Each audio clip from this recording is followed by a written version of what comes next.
Students, welcome to chiffon concepts. So మనకి world Geography మాడ్యూల్లో భాగంగా ఇవాళ మనం డిస్కస్ చేసుకునేది డొమైన్స్ ఆఫ్ ది ఎర్త్ అనమాట. So domains of the earth అంటే ఎర్త్కి సంబంధించినటువంటి వివిధ భాగాలుగా అంటే వాటికి సంబంధించినటువంటి అంశాలు ఏమున్నాయనేది ఈ క్లాస్లో మనం ప్రధానంగా చూద్దాము. భూమికి సంబంధించి ఎటువంటి డొమైన్స్ ఉన్నాయి, మనం అట్మాస్ఫియర్ అంటాం, వాతావరణం అంటాము, హైడ్రోస్ఫియర్ అంటాము, లిథోస్ఫియర్ అంటాము, ఏంటి సో ఇవన్నీ ఏంటనేది ఈ క్లాస్లో మనం క్లారిటీగా చూద్దాము. అలానే స్ట్రక్చర్ ఆఫ్ ది ఎర్త్ అనమాట, భూమి అనేది ఎలా ఏర్పడింది, భూమి లోపల అసలు ఏముంది, మనం పైన భూపటలం ఉంది, క్రస్ట్ అంటాం, లోపల మ్యాంటిల్ అంటే ఏంటి, కోర్ అంటే ఏంటి, ఈ లావా బయటకు వచ్చిన లావాని లోపల ఉండే ఎలా ఏర్పడుతుంది, మాగ్మా అంటే ఏంటి, అగ్నిపర్వతాలు ఎలా వస్తున్నాయి, తర్వాత రాక్స్ అనమాట, శిలలు, ఇవన్నీ చూద్దాము. సో ఫస్ట్ మనం ఎర్త్ని మొత్తం 4 డొమైన్లుగా విభజించారు. సో ఎన్ని డొమైన్లు అంటే 4 డొమైన్లుగా. సో 4 డొమైన్లుగా అయితే భూమిని చేయడం జరిగిందనమాట. సో 4 డొమైన్లుగా చూపించడం జరిగింది భూమిని. అయితే అందులో ప్రధానమైన వచ్చేసి లిథోస్పియర్. సో మొట్టమొదటి వచ్చేసి లిథోస్పియర్ అనమాట. లిథోస్పియర్ అంటే మన భూమి యొక్క సాలిడ్ పోర్షన్, ఘనపదార్థం. ఇప్పుడు భూమి ఉంది కదా, భూమి చాలా గట్టిగా ఉంటుంది, ఘనపదార్థం. సో ఆ ఘనపదార్థం మొత్తాన్ని కూడా ఒక డొమైన్గా చూపించారు. ఆ డొమైన్ ఏమంటారంటే లిథోస్పియర్ అని చెప్పేసి పిలుస్తారు. లిథోస్పియర్ లిథోస్పియర్ అని చెప్పేసి ఆ స్పియర్ అని చెప్పేసి పిలుస్తారు అన్నమాట. లిథోస్పియర్ ఇది సాలిడ్ పోర్షన్ అనమాట, ఘనపదార్థం. సో భూమికి సంబంధించిన సాలిడ్ ఘనపదార్థం. సో ఘనభాగం అనుకోండి, ఘనపదార్థం ఘనభాగం అంటే గట్టిగా ఉండే భాగం అన్నాడు భూమి మీద. సో భూమి మీద గట్టిగా ఉండే భాగం ఏంటి, ఇవి ఉన్నటువంటి కాంటినెంట్స్ ఇవే కదా, మనం నిలబడి ఉన్నటువంటి నేల ఎంత గట్టిగా ఉంటుంది, రాళ్ళు శిలలు అన్నిటితో ఏర్పడి ఉంటుంది. ఇది సాలిడ్ పోర్షన్. ఈ భాగాన్ని మొత్తాన్ని ఏమంటారంటే లిథోస్పియర్ అంటారు. ఓకేనా. తర్వాత వచ్చేసి అట్మాస్ఫియర్ అనమాట. అట్మాస్ఫియర్ అంటే వాతావరణం. వాతావరణం ఎలా ఉంటుంది, గ్యాసియస్ లేయర్స్ అనమాట, అంటే వాయు పొరల్లాగా ఉంటుంది. సో వాయు పొరలతో ఏర్పడినటువంటి భాగము సరౌండ్ ది ఎర్త్. మళ్ళీ ఎలా ఉంటుంది, ఎర్త్ చుట్టూ ఉంటుంది అనమాట. ఎర్త్ చుట్టూ విస్తరించి ఉంటుంది. అంటే ఈ solid portion of the lithosphere, earth ఉంది కదా భూమి చుట్టూ లేయర్గా ఉన్నటువంటి వాయు పొరల్ని, గ్యాసియస్ లేయర్స్ని ఏమంటారంటే అట్మాస్ఫియర్ అంటాం. మన వాతావరణం కూడా పిలుస్తాం అనమాట. నెక్స్ట్ హైడ్రోస్పియర్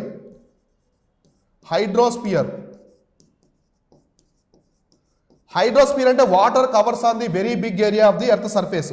అంటే మన భూమి మీద ఉన్నటువంటి నీరు, సో భూమి మీద ఉన్నటువంటి నీరు అనమాట. సో మొత్తం నీరు ఉండే ప్రాంతం మొత్తాన్ని హైడ్రోస్పియర్గా గుర్తించారు. ఇప్పుడు మనకి మహాసముద్రాలు ఇవన్నీ ఉన్నాయి కదా, ఆ భాగం మొత్తాన్ని హైడ్రోస్పియర్గా గుర్తించడం జరిగింది. ఇలా డొమైన్స్ అనమాట ఒక్కో భాగానికి. ఇప్పుడు సాలిడ్గా ఉండే పోర్షన్ ఏమన్నారు, లిథోస్పియర్ అన్నారు. గ్యాసియస్ అంటే వాయు పొరలను ఏమన్నారు, అట్మాస్ఫియర్ అన్నారు. వాటర్ని ఏమన్నారు, హైడ్రోస్పియర్ అన్నారు. సో చివరిగా మిగిలింది బయోస్పియర్ అనమాట. సో బయోస్పియర్ జీవావరణం అంటాం కదా మనం, బయోస్పియర్. సో జీవావరణం అంటారు, వాతావరణంలో జీవావరణం అంటారు దీన్ని. It is narrow zone wear the land, water and air together. So ఎక్కడైతే ఈ ల్యాండ్, సో లిథోస్పియర్లో ఉన్నటువంటి లిథోస్పియర్లో ఉన్న ల్యాండ్, వాయువులో ఉన్నటువంటి గ్యాసెస్ అనమాట, ఎయిరు. సో ఎయిరు, ఇక్కడ ఉన్నటువంటి వాటరు, ఈ 3 కలిసి ఉంటాయో దాన్ని ఏమంటారంటే బయోస్పియర్ అని చెప్పేసి పిలుస్తారు. ఎక్కడైతే ఎయిరు, ల్యాండ్, వాటరు, సో భూమి, వాయువులు, గాలి, ఆ భూమి, నీరు ఎక్కడైతే కలిసి ఉంటాయో ఆ మొత్తం ప్రాంతాన్ని బయోస్పియర్ అని చెప్పేసి పిలుస్తారనమాట. సో అర్థమైంది కదా, భూగ్రహం మీద ఉన్నటువంటి డొమైన్స్ని, భూమి యొక్క డొమైన్స్ని ఎలా కేటగరైజ్ చేస్తారో చూసారు కదా. ఒకటి సాలిడ్ పోర్షను, ఇంకొకటి వచ్చేసి వాటరు, ఇంకొకటి వచ్చేసి ఎయిరు, ఆ 3ని కలిపి ఒక భాగము, ఇలా డివైడ్ చేస్తారు ఎర్త్ని. ఇక్కడ మీరు చూస్తే ఫస్ట్ చూడండి లిథోస్పియర్. సో లిథోస్పియర్ అంటే ల్యాండ్ అనమాట. సో ల్యాండ్కి సంబంధించింది. సో అట్మాస్ఫియర్ అంటే ఎయిర్కి సంబంధించింది. సో హైడ్రోస్పియర్ అంటే వాటర్కి సంబంధించింది, వాటర్. ఈ 3 కలిపితే ల్యాండ్, వాటర్, ఎయిర్ 3 కలిపితే బయోస్పియర్. సో 3 కలిపితే బయోస్పియర్ అనమాట. ఇలా భూమిని 4 భాగాలుగా 1 2 3 4 4 డొమైన్స్గా గుర్తించారు మొత్తం భూమిని. సో భూమి గ్రహాన్ని 4 డొమైన్స్గా గుర్తించడం జరిగింది. సో వీటి మీద ఇంపాక్ట్ చూపించే సోలార్ ఎనర్జీ అంటే సౌరశక్తి అంటాం కదా, అంటే సూర్యుడి నుంచి వస్తుంది అనమాట. సౌరశక్తి ఎక్కడి నుంచి వస్తుంది, సూర్యుడి నుంచి మనకి వచ్చే సౌరశక్తి అనేది వీటి మీద ఇంపాక్ట్ చూపిస్తుంది. లిథోస్పియర్ మీద, అట్మాస్ఫియర్ మీద, హైడ్రోస్పియర్ మీద, అంటే ఓవరాల్గా బయోస్పియర్ మీద కూడా దాని యొక్క ప్రభావం అనేది ఉంటుంది. ఇలా అన్నమాట. సో ఈ విధంగా మనం భూమి యొక్క డొమైన్స్ గురించి మనం చూసాం కదా. ఇప్పుడు మనం ఒక్కో భాగాన్ని తీసుకొని నీట్గా చెప్పుకుందాం. అసలు లిథోస్ఫియర్ అంటే ఏంటి, అందులో ఎన్ని పొరలు ఉంటాయి, భూమి ఎలా ఏర్పడుతుంది, మొత్తం ఇంటీరియర్ ఆఫ్ ది ఎర్త్ అనమాట. మనకి లిథోస్ఫియర్ తెలియాలంటే ఈ సాలిడ్ పోర్షన్, భూమి గట్టిగా ఉన్న ఘన పదార్థం కదా, ఒక మట్టి ముద్దలా ఉంటుంది, దాని లోపల ఎన్ని పొరలు ఉన్నాయి, ఆ పొరలకు సంబంధించి లోపల జరిగే ప్రక్రియకి ఎటువంటి ఆధారాలు ఉన్నాయి, so interior of the earth, అవన్నీ కూడా మనం ఇప్పుడు చూద్దాం. ఓకేనా. సో ఫస్ట్ వచ్చేసి ఇంటీరియర్ ఆఫ్ ది ఎర్త్ అనమాట, భూమి లోపల భాగం. సో భూమి లోపలి భాగం, సో భూమి యొక్క లోపల భాగం ఉంటుంది ఇంటీరియర్. సో ఎర్త్ యొక్క అంతర్భాగం, సో భూమి యొక్క అంతర్భాగం అనమాట. సో అంతర్భాగం అనేది ఎలా ఉంది, సో అంతర్భాగం అనేది ఎలా ఉంది, ఇప్పుడు భూమి లోపల చాలా ప్రాసెస్ జరుగుతున్నాయి. మాగ్మా ఉంది, అది పేలి బయటకు లావాలా వస్తుంది, ఇంకా మనకి భూకంపాలు వస్తున్నాయి, ప్లేట్స్ అనేవి జరుగుతున్నాయి. వీటన్నిటికి ఎవిడెన్స్ ఏంటి, ఊరికే మనం చెప్పుకుంటున్నామా, ఏమన్నా ఆధారాలు ఉన్నాయా? భూ అంతర్భాగానికి సంబంధించి కొన్ని ఆధారాలు ఉన్నాయన్నమాట. భూ అంతర్భాగానికి సంబంధించి కొన్ని ఆధారాలు ఉన్నాయి. అందులో ఫస్ట్ వచ్చేసి ప్రత్యక్ష ఆధారాలు. భూ అంతర్భాగానికి సంబంధించి ప్రత్యక్ష, సో ప్రత్యక్ష ఆధారాలు ఏమున్నాయి, సో ప్రత్యక్ష ఆధారాలు ఏమున్నాయి చూద్దాం. సో ఇక్కడ వచ్చేసి sample drills in the deep అనమాట, ఇన్సైడ్ ది ఎర్త్. అంటే మనం డ్రిల్ చేస్తాం కదా, భూమి లోపలికి డ్రిల్ చేస్తాం. సో కాబట్టి డ్రిల్ చేసినటువంటి చాలా లోతుగా చేసినటువంటి డ్రిల్స్ అనమాట. ఈ డ్రిల్స్ అనేవి ప్రధానమైన ఆధారాలు. మనం డ్రిల్ చేసే కొద్దీ కొన్ని లేయర్స్ అనేవి బయటపడుతూ ఉంటాయి, అవునా కాదా? సో కాబట్టి అది కూడా మనకి ప్రత్యక్ష ఆధారం. అది డైరెక్ట్గా డ్రిల్ చేస్తామో మనకు తెలుస్తుంది. సో ఏదో ప్రాసెస్ జరిగి దాని ద్వారా మనకు తెలియట్లేదు కదా, డైరెక్ట్గా మనమే డ్రిల్ చేస్తున్నాం. డ్రిల్ చేయడం అంటే ఏదో చిన్నది కాదు, పెద్ద పెద్ద మిషన్స్ మైన్స్లో ఉంటాయి కదా, కొన్ని కిలోమీటర్ లోపలికి డ్రిల్ చేస్తారు మైన్స్. అటువంటి మైన్స్ వల్ల మనకు తెలుస్తుంది అనమాట. సో నెక్స్ట్ వచ్చేసి ఈ యొక్క డ్రిల్ అనేది డీపెస్ట్ డ్రిల్ వచ్చేసి మన ప్రపంచంలో కోలా అనమాట, కోలా. సో కోలా అనే ప్రాంతంలో ప్రపంచంలోనే అతి లోతైనటువంటి డ్రిల్ చేశారు ఎర్త్కి. ఎంత దూరం అంటే ఆర్కిటిక్ ఓషన్.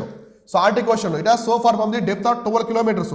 సో 12 కిలోమీటర్ లోపలికి, సో 12 కిలోమీటర్ లోపలికి, ఎర్త్ లోపలికి 12 కిలోమీటర్ అనమాట. ఇది వచ్చేసి 12 కిలోమీటర్స్, ఇది పైన భాగం అనుకుంటే. సో మనం ఇక్కడ ఉంటే 12 కిలోమీటర్ లోపలికి డ్రిల్ చేశారు.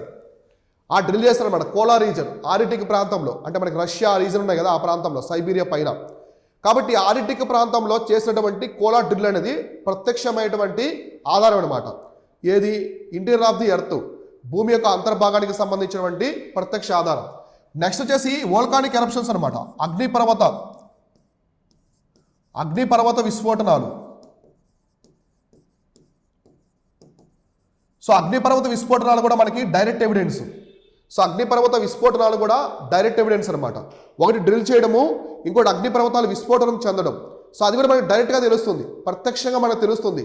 లోపల మాగ్మా ఛాంబర్ ఏర్పడి అది విస్ఫోటనం చెంది బయటకి వాయువులు, గ్యాసు, వోల్కానిక్ బాంబ్స్, డస్ట్ అన్ని తీసుకొస్తుంది, ఒక మేఘంలో ఏర్పరుస్తుంది, చాలా పెద్ద మేఘంలా. సో మనకి ఇథియోపియాలో ఎక్కడో పేలితే అగ్నిపర్వతం అనేది మన ఢిల్లీ వరకు గాల్లో వచ్చాయన్నమాట. సో ఢిల్లీ వరకు, ఇథియోపియా ఎక్కడుంది, ఎక్కడో ఆఫ్రికాలో ఉంటుంది, అక్కడి నుంచి ఆ డస్ట్ అనేది ఢిల్లీ వరకు, మన రాజధాని ఢిల్లీ వరకు వచ్చాయన్నమాట, మన దేశ రాజధాని. అంటే చూడండి అంత పెద్దగా విస్ఫోటనాలు చెందుతాయి అగ్నిపర్వతాలు. ఎక్కడో మనకి ఇండోనేషియాలో అగ్నిపర్వతం, సో కరెక్ట్గా అగ్నిపర్వతం పేలితే దానికి సౌండ్ అనేది 2000 మైల్స్ దూరం ఆస్ట్రేలియాలో వినిపించింది అనమాట. ఆస్ట్రేలియాలో వినిపించిందంట అప్పట్లో. సో అంత పెద్ద సౌండ్స్ వస్తాయి అగ్నిపర్వతాలు పేలితే. పంపేయి చూసారు కదా అప్పట్లో మనకి చరిత్రలో, సో మధ్య చరిత్రలో పంపే అగ్నిపర్వతం, ఆ ప్రాంతం వెళ్ళి పంపే సిటీ మొత్తం నగరం అంతా శిథిలమైపోయింది. సో ఈ విధంగా అనమాట. కాబట్టి అగ్నిపర్వత విస్ఫోటనాలు కూడా మనకి డైరెక్ట్ ఎవిడెన్సే. ఈ భూమి యొక్క అంతర్భాగానికి సంబంధించి డైరెక్ట్ ఎవిడెన్స్ ఏంటి, డ్రిల్స్ అనమాట. ఒకటి మనం డ్రిల్ చేస్తాం కదా భూమిని, సో అదొకటి, ఇంకోటి అగ్నిపర్వత విస్ఫోటనాలు. అయితే మనకి ఇండైరెక్ట్ ఎవిడెన్స్ అనమాట.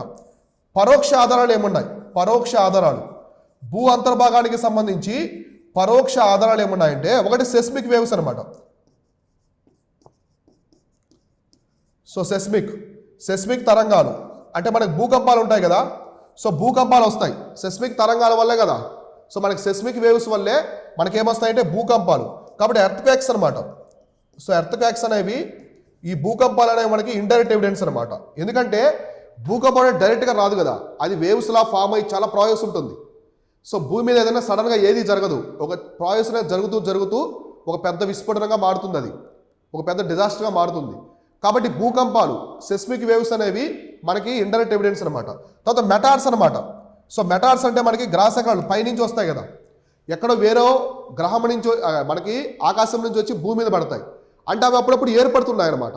కాబట్టి దాన్ని బట్టి కూడా మనం ఎర్త్ యొక్క ఇంటీరియర్ని మనం చూపించవచ్చు అనమాట, మనం అంచనా వేయచ్చు. కాబట్టి మెటార్స్ కూడా ఇండైరెక్ట్ ఎవిడెన్స్, సో ఇండైరెక్ట్ ఎవిడెన్స్గా తీసుకోవచ్చు అనమాట. నెక్స్ట్ గ్రావిటీ అనామలీస్, గురుత్వాకర్షణ శక్తి. ఈ గురుత్వాకర్షణ శక్తి అనేది వేరువేరుగా ఉంటుంది. గురుత్వాకర్షణ శక్తి మార్పులు అంటే ఇది అన్ని ప్రాంతాల్లో ఒకేలా ఉండదు. గురుత్వాకర్షణ శక్తి అనేది మనకి భూమధ్య రేఖ దగ్గర ఒకలా ఉంటుంది, పోల్కి వెళ్ళే దగ్గరికి ఒకలా ఉంటుంది అనమాట. సో పోల్ దగ్గరికి వెళ్ళేటప్పుడు ఒకలా ఉంటుంది. కాబట్టి ఈ విధంగా కాబట్టి గురుత్వాకర్షణ శక్తి యొక్క మార్పులు భూమి మీద గురుత్వాకర్షణ శక్తి యొక్క మార్పులు తేడాతో కూడా ఉంటుంది. ఇప్పుడు గురుత్వాకర్షణ శక్తి అంటే ఏంటి? ఒక వస్తువు తీసుకుని పైకి ఎగరేస్తే భూమి మీద పడుతుంది. ఎందుకంటే భూమి యొక్క గురుత్వాకర్షణ శక్తి వల్ల పడుతుంది. మనకి న్యూటన్ ఎలా కనిపెట్టాడు? Gravitational force. సో తను యాపిల్ చెట్టు కింద కూర్చున్నాడు, యాపిల్ పండు అనేది కింద పడ్డది అనమాట. అది ఎందుకు పడింది? అది తీసుకొని తినేయకుండా అతను ఆలోచించాడు, ఎందుకు కింద పడ్డది, పైకి ఎందుకు వెళ్ళలేదంటే భూమి యొక్క గ్రావిటేషన్ ఫోర్స్ వల్ల. కాబట్టి గ్రావిటేషన్ ఫోర్స్ అనేది భూమధ్యరేఖ ప్రాంతంలో ఒకలా ఉంటుంది, పోల్కి వెళ్ళే దగ్గరికి ఒకలా ఉంటుంది అనమాట, ధ్రువాల వైపు. కాబట్టి ఈ యొక్క మార్పులు కూడా భూమి యొక్క అంతర్భాగానికి ఆదరణగా తీసుకోవచ్చు అనమాట. తర్వాత వచ్చేసి మ్యాగ్నెటిక్ ఫీల్డ్, అయస్కాంత క్షేత్రం. భూమి చుట్టూ అయస్కాంత క్షేత్రం ఉంటుంది. మనం ఆల్రెడీ ప్రీవియస్ క్లాస్లో చూసాం. అయస్కాంత క్షేత్రం వల్లే మనము సౌర తుఫాన్ నుంచి కాపాడుతుంది భూమిని. సో భూమి మీదకి ఏదొచ్చినా కూడా ఈ అయస్కాంత క్షేత్రం వల్ల మనం కాపాడుతున్నాం. చాలామంది దాన్ని దైవంగా భావిస్తారు అయస్కాంత క్షేత్రాన్ని. ఏదో మనకు తెలియని ఒక సూపర్ పవర్ మనల్ని కాపాడుతూ ఉందంటారు. సో ఎలా అంటే ఇప్పుడు ఎర్త్ ఇలా ఉంటే అయస్కాంత శక్తి ఇలా కాపాడుతుంది అనమాట, ఇలా ఉంటుంది. సో ఇలా మ్యాగ్నెటిక్ ఫోర్స్ ఉంటుంది, ఇలా ఉంటాయన్నమాట ఇవి. సో ఇలా ఉంటుంది, ఇలా ఉంటుంది అనమాట. ఇలా అయస్కాంత క్షేత్రం ఉంటుంది. సో మన ఎర్త్ మీదకి ఏదైనా అస్ట్రాయిడ్స్ వచ్చినా కూడా ఇక్కడ కరిగిపోతాయి అనమాట. మనకి సౌర తుఫాన్లు వచ్చినా కూడా అవి పోల్స్ వైపు తీసుకెళ్ళి మనకి అరోరా బొరియాల్స్ గ్రీన్ లైట్స్గా మారిపోతాయి. మన భూమి మీదకి రానివ్వదు సౌర గాలుల్ని, సౌర తుఫానుల్ని.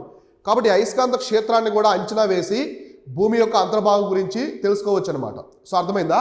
కాబట్టి ఈ విధంగా ఎర్త్ గురించి, సో భూమి గురించి, దాని యొక్క అంతర్భాగం గురించి, ఇంటీరియర్ ఆఫ్ ది ఎర్త్ గురించి అంచనా వేయచ్చు అని చెప్పేసి తెలిసిందనమాట. ఇప్పటివరకు మనం చెప్పుకునే ఏంటి? అన్నీ కూడా డొమైన్స్ అనమాట. భూమిని లిథోస్ఫియర్ అన్నారు, అట్మాస్ఫియర్ అన్నారు, హైడ్రోస్ఫియర్ అన్నారు, తర్వాత బయోస్ఫియర్ అన్నారు. తర్వాత భూమికి సంబంధించినటువంటి అంతర్భాగానికి సంబంధించిన ఎవిడెన్స్ ఏదో చూసాం. అందులో ప్రత్యక్ష ఆధారాలు, డైరెక్ట్ ఎవిడెన్స్ చూసాము, పరోక్ష ఆధారాలు అంటే ఇండైరెక్ట్ ఎవిడెన్స్ కూడా మనం చూసామన్నమాట.